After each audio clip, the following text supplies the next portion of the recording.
First of all, I want to say that this weekend, again, we faced senseless violence in the city of Oakland. It's obviously concerning because it touched our children again, representing our 99th homicide of the year. This same time last year, we had 106 homicides. The shooting on Abgar was a 17-year-old's birthday party, where Airbnb was rented out for this birthday party, and individuals came to this birthday party. We believe it was upwards of 30 people at this party. Officers responded to the scene as we had gotten multiple calls of shots fired. And when they made it to the scene, they obviously made contact with 3 individuals who were suffering from gunshot wounds. The first, as they arrived outside the home. The second, 2 young people inside the home. It obviously is very tragic for the community, tragic for the family, and tragic for Berkeley High School and all of the students that were in attendance and those that know these 2 young people. The 4th victim, we made contact with a short distance away from the residence. That person was transported to the hospital. He's being treated for their injuries. Gun violence in the city of Oakland has plagued young people far more than I've seen in several years. And as someone who has been at this department for over 2 decades and has had an opportunity to see a lot of unfortunate incidents happen, what's happening in our community right now when it comes to our young people is unacceptable. To have to talk about a school shooting from last week, and then on the heels of that shooting have to come before you today about this shooting is really troubling for me. So I say that we know that this shooting is not gang or group related. We believe that this is a result of a conflict that may have happened at the school previously. We do believe that 3 individuals came in a vehicle, entered the home, 2 of which began to fire rounds.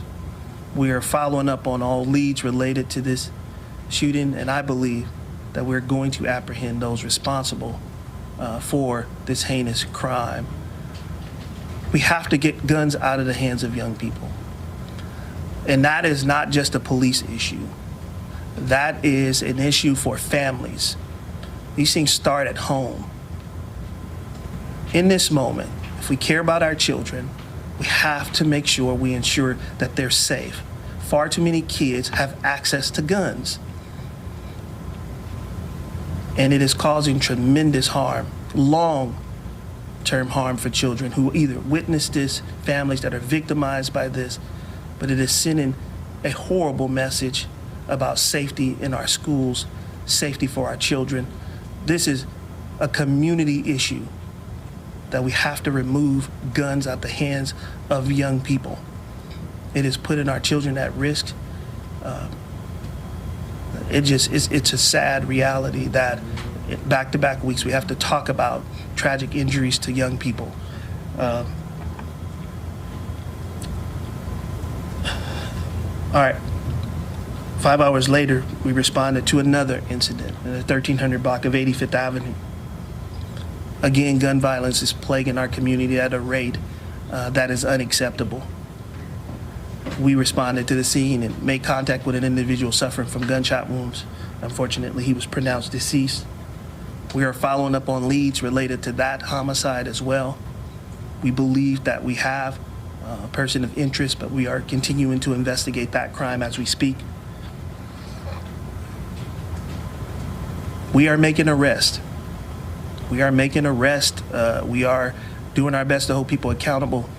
Since last week, when I came before you and talked about my new crime plan, we have recovered nearly 24 firearms within a 7-day period. We recovered 7 guns just over the past couple days and made 7 arrests of very violent individuals for both shootings, robberies, and other crimes. And so the Oakland Police Department is working hard to control gun violence, but it is challenging with the number of people armed with firearms. we need everybody's help, and that includes the district attorney's office. That includes our local judges to hold people accountable when they are arrested with these firearms. Don't let them back out into our community to continue to drive gun violence. Young people that are taken into custody with firearms, there has to be some level of oversight when they do come back into our community. There has to be something to help them, some rehabilitation. They cannot be sent back into our community with no support and find themselves back engaged in the same activity that brought them into the system.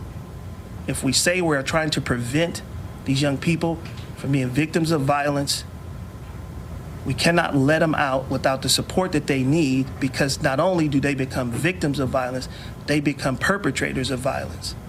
That's happened far too many times this year, and it's sad that it continues to happen, but these systems have become a revolving door.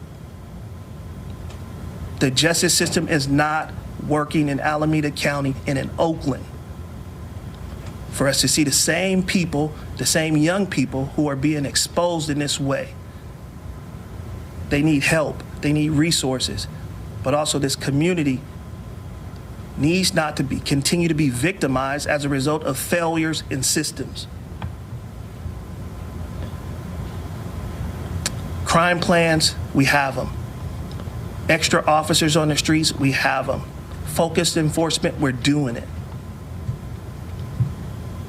There are more guns than there are police officers, and more people willing to use them right now. We're going to continue to focus our attention on violent crime.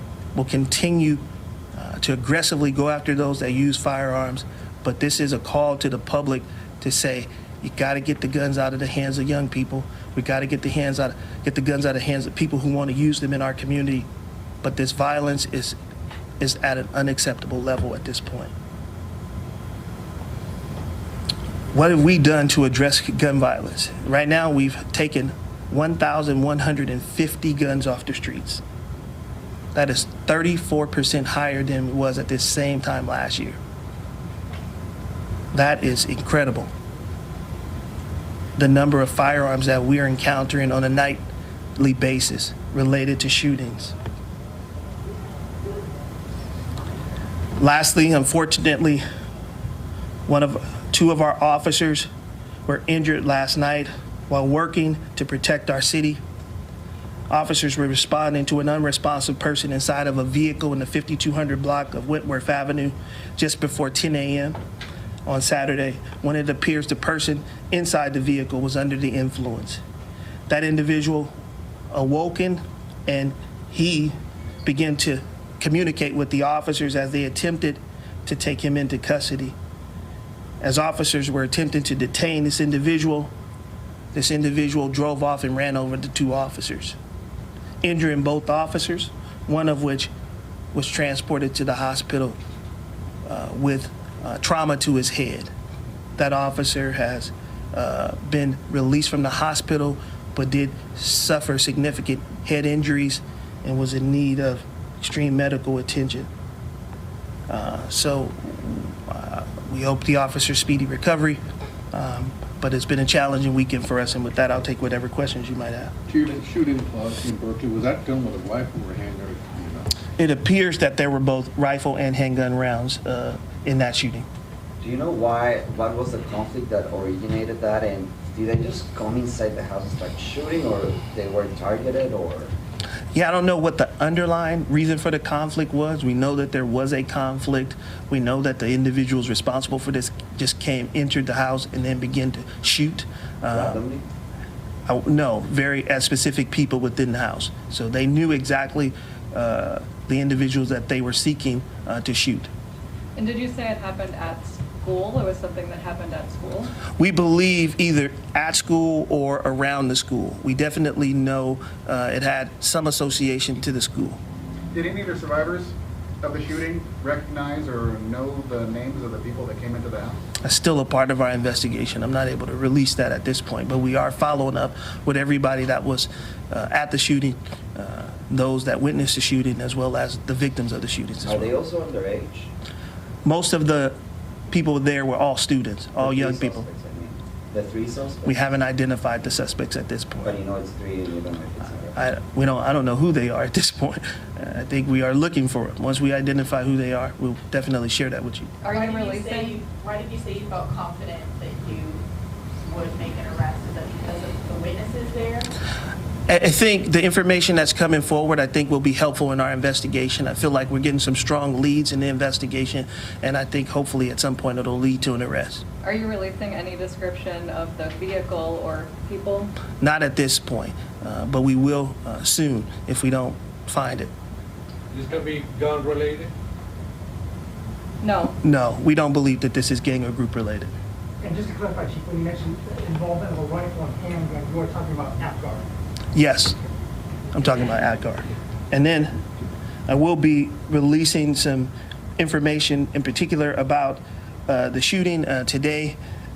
We'll be releasing a video of the two shooters at the school, at the King of States campus. In the video, you can see two armed individuals come onto campus. Moments later, they're running from campus with firearms in their hands. We'll be pushing that video out today, hoping that the public, once they see that video, if they can identify anybody in that video, we're asking for the public's help in sharing that information with us as we continue to seek to apprehend those responsible for that. 2 of the 6 victims in that shooting are still in the hospital. Both are expected to survive.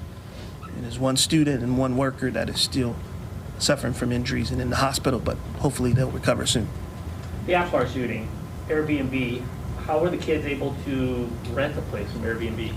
Yeah, we believe that a parent rented the Airbnb for the child for the birthday party. It was supposed to only be for a select group of people, but obviously the information got out to other people. Was there a parent at the APGAR location? We're still looking into all the people who were there. I'm not able to confirm at this point who was all inside. How many rounds were fired at the Apgar shooting? I don't have a round count for you now, but we know that several rounds were fired inside. We can get that to you when we have it. On the video with the King of State shooting, do you know actually who was in the video and do you know their names? We do not know. We're asking for the public's help to identify those that are in the video. And I recall there were 2 people that went into the school and there was somebody in a car that drove away. Yes, that's the information that we put out last week. 2 individuals who entered the school, 1 individual inside the vehicle, but there could have been more inside the vehicle. We're not sure. We hope that this video will hopefully somebody's memory will bring back to them what they saw, or maybe identify the individuals that's inside the vehicle. I mean, inside the school that actually fired the guns would be really helpful to this investigation. We have time for 2 additional questions. Going back to the King of States shooting, Yeah. you had mentioned initially that it didn't look like they forced entry into the school. So does the video show them just pulling a door open and walking through? Because that was sort of the point of Yeah. this, we needed clarification. I don't believe that the video clearly depicts the opening of the door. I think what you'll see in the video is just the 2 people entering a door, and then it appears that they start firing. From the inside? The video's from the inside?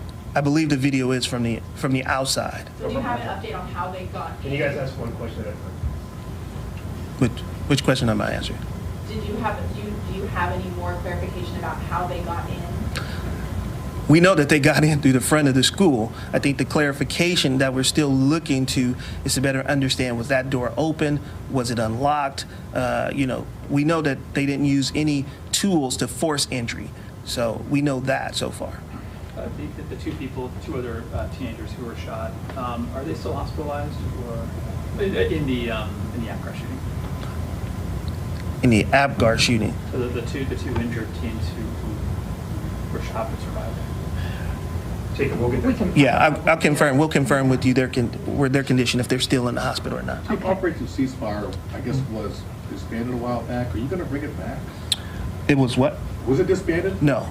It's still going? Yeah, Ceasefire is fully functional, fully staffed and working. Is that one of the reasons why you were able to recover so many guns? Yes, that has been their focus, recovering firearms, focus on violent individuals, and they've been successful at recovering several firearms. Okay, thank you, and that's all we have time for.